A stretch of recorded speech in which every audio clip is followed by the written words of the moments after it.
Muitos de vocês, novos visitantes aqui do canal, que ainda não se inscreveram, não são inscritos e não acompanham o crescimento das iniciativas e atividades aqui no canal, não sabem.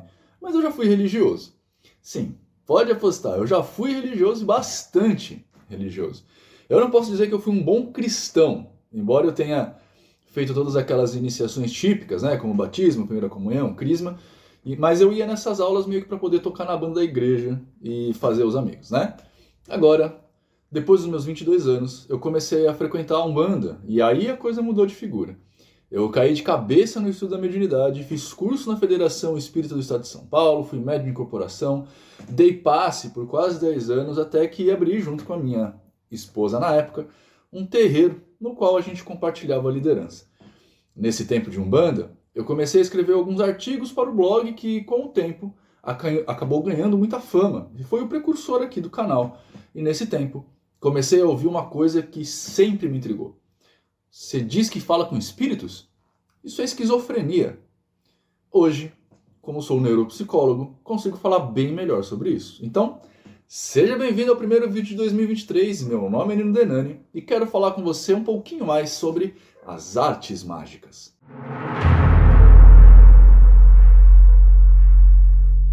Antes de mais nada, eu gostaria de trazer um ponto a vocês que eu espero que exemplifique a diferença de um mago e um religioso. E eu não vou fazer isso para me mostrar superior ou mostrar que alguém está errado. Eu vou fazer isso para mostrar o tipo de postura que você também precisa ter frente a certas questões se você realmente quer continuar nesse caminho do adepto. Quando eu ouvia anos atrás sobre esse assunto, que por falar com espíritos eu era esquizofrênico, eu não tomei uma postura defensiva de rechaçar a ideia logo de cara. Isso porque na época me faltava informação.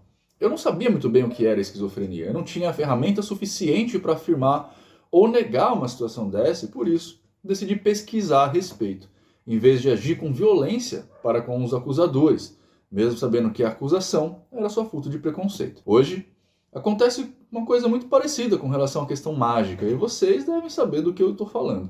Sempre que apareço em algum podcast grande, isso acaba aparecendo. Um bando de gente falando sobre o que não sabe para rechaçar ou diminuir outra coisa sobre a qual eles sabem menos ainda. O ser humano é assim. Em nossa terra Brasilis, a gente vê isso se fortalecendo cada vez mais, na mesma proporção que o ensino formal vai fracassando. Mas não é sobre isso que eu quero falar hoje. Vamos ver se mediunidade é mesmo esquizofrenia. Vamos fazer isso do jeito certo. Fechou? Compreendendo o que é esquizofrenia, o que é a mediunidade e vendo se elas têm relação.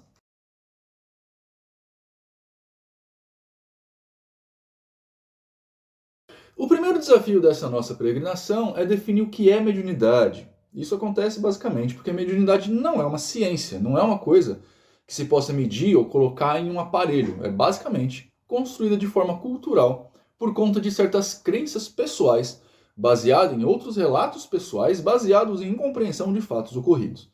Por conta disso, qualquer informação que eu der aqui pode ser de certa forma refutada por qualquer outra pessoa que pense trabalhar com isso. Como crença, a explicação sobre o fenômeno é basicamente pessoal, e se eu fugir da explicação pessoal, como certamente vai acontecer aqui, porque eu não sou você no final das contas, você vai estranhar e dizer que eu estou errado. E de fato, estarei. Pois como a mediunidade não é algo científico, não temos como estar certos. Claro que esta conclusão é exatamente oposta à conclusão da maioria, mas eu sou mago, sou estudioso do universo e já me acostumei a estar nesse papel. Bom, como prosseguir então no meio dessa situação? Eu vou fazer o seguinte, vou pegar algumas referências de peso dentro do estudo bem entre aspas aqui do fenômeno e me basear no que eles falam, beleza? Assim, se você discordar da definição, você pode reclamar com os caras, fechou? Segundo a Sociedade Brasileira de Estudos Espíritas, abre aspas aqui, para a doutrina espírita, a mediunidade não deve ser vista como transe. Mediunidade é sintonia e troca de experiência entre espírito desencarnado e encarnado. Não há perda de consciência, não há anulação. Há soma das experiências das partes envolvidas, trazendo superação. Fecha aspas. Bom, isso não diz muita coisa pra gente, né? Vamos ver. Meu querido amigo Alexandre Comino vai definir a mediunidade em um texto em seu Facebook como, abre aspas de novo, mediunidade é a capacidade ou dom de se comunicar de alguma forma com outras realidades. Essa comunicação pode ser com espíritos ou com formas de vida e consciência. Fecha aspas. Mas isso também não faz muito sentido, né? Não diz muito pra gente. Quer dizer, eu acho que está claro que a mediunidade seria uma espécie de faculdade que faz com que as pessoas que estão vivas, tratadas geralmente como encarnados, conversem com pessoas que estão mortas ou não estão mais vivas, tratadas geralmente como desencarnados. O problema aqui é que isso não diz como a coisa acontece, só diz que acontece. Edgar Armon, que foi o responsável pela implantação da Federação Espírita do Estado de São Paulo, a FESP, sistematizou também o estudo da doutrina em termos evangélicos, estabeleceu cursos para auxiliar o desenvolvimento de médiuns. Sinta em seu livro Mediunidade que essa busca que estou fazendo é inútil, dado que a mediunidade não se demonstra em termos orgânicos. Cito dele. Mas quanto à faculdade em si, mesmo julgamos-la toda espiritual, não orgânica. E todos nós a possuímos e estamos exercendo nos limites de nossas possibilidades próprias. Cara, que balaio de gato que eu fui me meter. Eu, como neuropsicólogo, não consigo conceber algo que faça o nosso corpo ter uma resposta sem que passe por meios biológicos. Quer dizer, se você ouve alguma coisa, mesmo que seja só na sua mente, você ouve porque um conjunto de neurônios se move, figurativamente aqui, para isso.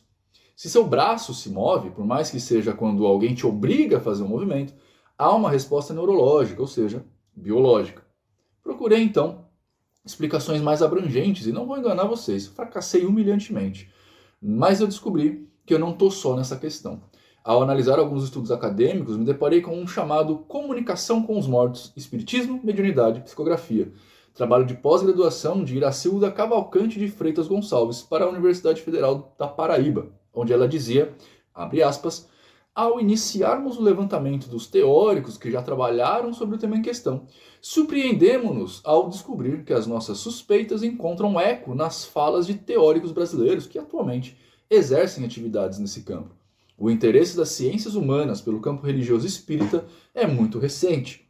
As obras que se sedimentaram enquanto referência teórica para os futuros pesquisadores são escassas. Apesar de substanciais, as contribuições até então estão produzidas são insuficientes para dar conta da complexidade desse campo de estudo. Fecha aspas. Realmente fica difícil de encontrarmos formas de falar sobre a mediunidade, dado que não temos um contexto firme para basearmos nossos argumentos. Mas vamos ficar assim por enquanto.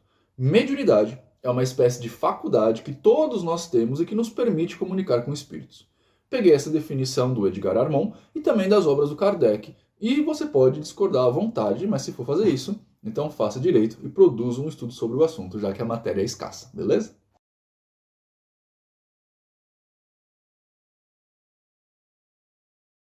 Bom, ao contrário do que acontece com mediunidade, a esquizofrenia tem bastante material para consulta e diagnóstico preciso e podemos encontrar isso tanto no DataSUS, que é o Departamento de Informática do SUS, quanto no Catálogo Internacional de Doenças, o CID, sob o código de F20. Vamos dar uma olhada nisso, abrindo aspas aqui de novo.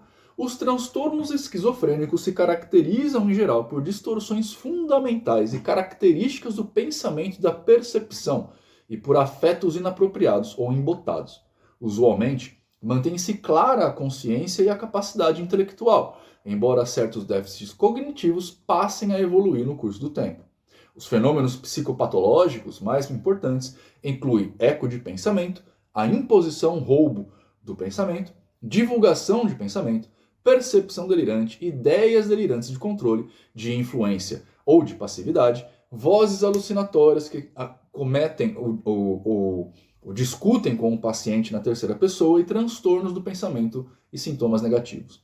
Acho que a partir daqui, para a gente, já fica mais fácil comparar as coisas, mas é claro, vamos ter alguns problemas, dado que mediunidade não tem um catálogo de coisas, ou seja, ela não tem uma pesquisa sobre a forma de manifestação correta e tudo mais. A gente sabe que um médium age assim ou assado, que existe uma mediunidade mecânica, de efeitos físicos, auditiva, mas a gente não tem um relatório que explica como acontece lá com a esquizofrenia, esses casos. Então, o que eu posso fazer agora é trazer a minha experiência na comparação das coisas, e eu sei, antes de mais nada, esse não é o melhor quadro. Mas fazer o quê? É o que temos quando tentamos ver crenças à luz da ciência.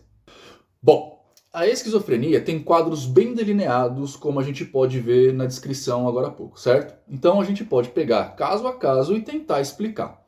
Vamos por partes então. Os fenômenos psicopatológicos mais importantes incluem eco do pensamento. Beleza? Beleza. Eco de pensamento é quando um determinado pensamento é repetido dentro da sua cabeça, como se você ouvisse o que você acabou de pensar com uma diferença de alguns segundos. Tipo, você pensa e o pensamento se repete, embora com ligeiras diferenças em termos de qualidade do pensamento. A mediunidade tem isso? Acho que não. Pelo menos pelo que eu sei. O pensamento aparece de uma forma muito clara às vezes, e a informação chega e não tem esse intervalo de repetição. Então, ponto para a mediunidade. Imposição ou roubo do pensamento. Isso quer dizer que a pessoa acredita que os outros conseguem ler a sua mente, que os pensamentos são transmitidos a outras pessoas ou que os pensamentos e impulsos lhe estão sendo impostos por forças externas. Bom, aqui a coisa complica um pouco, certo? Porque é defendido, como mediunidade inconsciente, por exemplo, que é completamente igual a isso. Os pensamentos são impostos por forças externas, certo? Mas a mediunidade consciente não é bem assim. O médium tem total controle sobre o que está acontecendo, então a imposição do pensamento meio que não acontece. Bom, quer dizer, nem sempre, né? Há aqueles que mesmo consciente acham que os pensamentos são impostos. Então eu acho que aqui é ponto para a esquizofrenia. Divulgação do pensamento. Essa é bem autoexplicativa. O médium sentiria que outra pessoa pode ouvir seus pensamentos. Isso não acontece de forma nenhuma, então ponto para a mediunidade. Percepção delirante é quando uma percepção corriqueira é associada a um conteúdo autorreferente, quase sempre de forma de ameaça imediata à própria vida, com certezas absolutas e sem qualquer tipo de vínculo com o percebido, tá? Com o objeto percebido. É mais ou menos assim, a pessoa vê, ouve ou sente alguma coisa e acha que essa coisa tem a ver necessariamente com ela e em geral que isso é tipo uma ameaça à sua vida. Tipo, a pessoa vê uma matéria de jornal sobre o Silvio Santos ter se aposentado e tem certeza que essa aposentadoria é um sinal de que o SBT fez isso para que ela morresse de tristeza, sacou? Sem relação com a mediunidade aqui, então ponto para a mediunidade. A ideia delirante de controle, de influência ou de passividade, é a ideia de que seus sentimentos, seu corpo ou suas ações estão sendo manipuladas ou controladas por forças externas de alguma forma. Bom, aqui a coisa também fica um pouco nebulosa, porque na real o espírito não controlaria o corpo do médium, só daria a ideia de controle. Bom, isso é uma ideia delirante de influência. Então tá, não tem muito como escapar, ponto para esquizofrenia. Vozes alucinatórias que comentam ou discutem com o paciente na terceira pessoa. Esse é o mais interessante e o mais complicado de falar por conta do termo ouvir. Esse sintoma diz que o médium ouviria sons que não são reais. Eles podem ter discursos e comportamentos desorganizados. As alucinações mais comuns no caso da esquizofrenia são essas auditivas. Nesse quadro, de fato, o paciente escuta vozes que mandam ele fazer alguma coisa. Entretanto, o que seria o ouvir aqui? Seria como ouvir de verdade, como você está me ouvindo agora, como um pensamento invasor? Entendeu? Aquela coisa que é como a nossa conversa interna. Porque se for no primeiro caso, não, o médium não ouve essas vozes. Mas se for no segundo caso, sim. E assim que a mediunidade se comportaria com a gente. No caso da esquizofrenia, segundo nos aponta o psiquiatra Marcelo Calgano, o paciente realmente ouve vozes como se fossem produzidas por nossos ouvidos, não como mensagem do pensamento. Segundo ele, abre aspas aqui, alucinações auditivas costumam ser vívidas como vozes, familiares ou não, percebidas como diferentes dos próprios pensamentos do indivíduo. Bom, então assim não sobra nenhuma dúvida. Ponto para a mediunidade. Transtorno do pensamento e sintomas negativos. Esse sintoma faz referência a quando o pensamento é desorganizado. Isso se torna evidente quando a fala é incoerente ou muda de um tema para outro o tempo todo.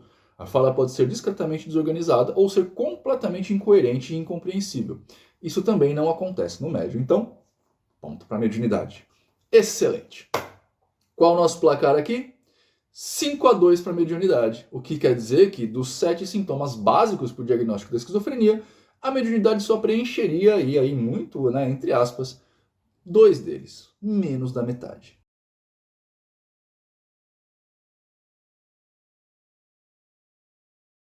O que acontece aqui é algo que sempre peço para vocês aí terem a gentileza de não fazer. A conclusão equivocada a partir de informações erradas sobre um determinado assunto. Em geral, quem diz que médium é esquizofrênico é quem não sabe o que é a mediunidade e também não sabe o que é esquizofrenia. E olha que eu sou uma das pessoas que coloca a mediunidade em xeque aqui. Eu não acredito muito na existência de mediunidade, dado que eu também não acredito muito na existência de espíritos. Ou seja, eu não estou aqui querendo defender a mediunidade ou dizer que ela existe de fato, que é possível comunicação com espíritos e coisas do gênero. Só estou querendo diferenciar uma coisa da outra. E eu quero também que você perceba uma coisa importante aqui. Há centenas de anos, algumas pessoas entre nós defendem a comunicação com espíritos e entidades metafísicas, mas, como acho que ficou claro nessa dissertação, não há sequer uma compreensão de como isso é feito.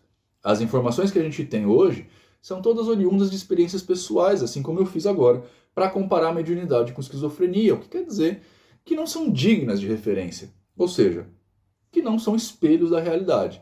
Antes disso, são só coisas que a gente conta e eu acho que ficou claro aqui. A gente conta para explicar coisas que a gente não sabe explicar direito. No fim das contas, quem é médium e defende a mediunidade faz mais ou menos como quem não sabe o que é esquizofrenia e defende que mediunidade é esquizofrenia. Não sabe o que é, nunca viu, nunca leu nada a respeito, mas ainda assim acredita no que diz por conta de uma falácia de apelo anedótico. Se a mediunidade é real ou não, eu não sei. Só sei que, independentemente da realidade do fato ou não, ela produz mudanças significativas em que faz uso de alguma forma dela. Podem ser mudanças boas, podem ser mudanças ruins, mas a única coisa que eu posso afirmar aqui, como um especialista em estudos da mente e do cérebro, é que não, mediunidade não é esquizofrenia. Espero que vocês tenham uma ótima vida, seja uma pessoa melhor do que foi até agora. Tchau.